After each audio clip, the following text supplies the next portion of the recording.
il n'y a pas de méchant, il n'y a pas de drame, il n'y a pas de sang. Il y a du hasard, il y a de la gentillesse, il y a de l'humanité et il y a, je dirais, une défense de la paix avant tout, entre les hommes.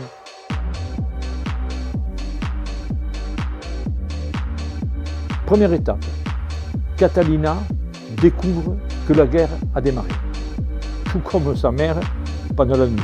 Vite, elle va se réfugier avec sa grand-mère dans un parking souterrain, comme je dirais le carrefour de Leclerc. Là, une organisation bien faite d'ailleurs et à toute vitesse est organisée par la municipalité pour la survie. On leur dit comment s'organiser, etc., etc. Mon frère, avec sa mère qui se trouve en France, saisissent des aides humanitaires et ils arrivent à avoir un bus. Et ce bus, il part et au bout de 3 jours, il arrive dans ce parking et il va récupérer Catalina.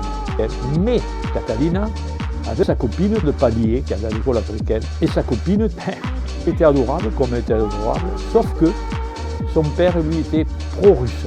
C'est-à-dire, il y avait un débat, et il y a toujours un débat en Kharkiv, cette partie-là, où une partie de la population est pro-ukrainienne et l'autre pro-russe. Et bien entendu, ça ne pose pas de problème dans leur relation, mais là, ça va devenir.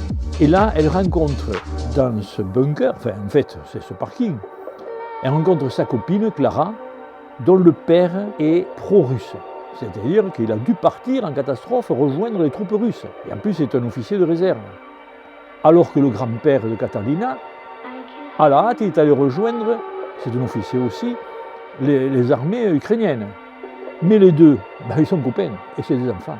Et cette petite Clara, elle est bien seule avec sa maman. Et il vient à l'idée à Catalina de la prendre par la main, de demander la permission, et elle obtient cette permission. Et Clara part avec Catalina. Les voilà partis, au cours de la lecture, on voit qu'elle traverse le premier bombardement.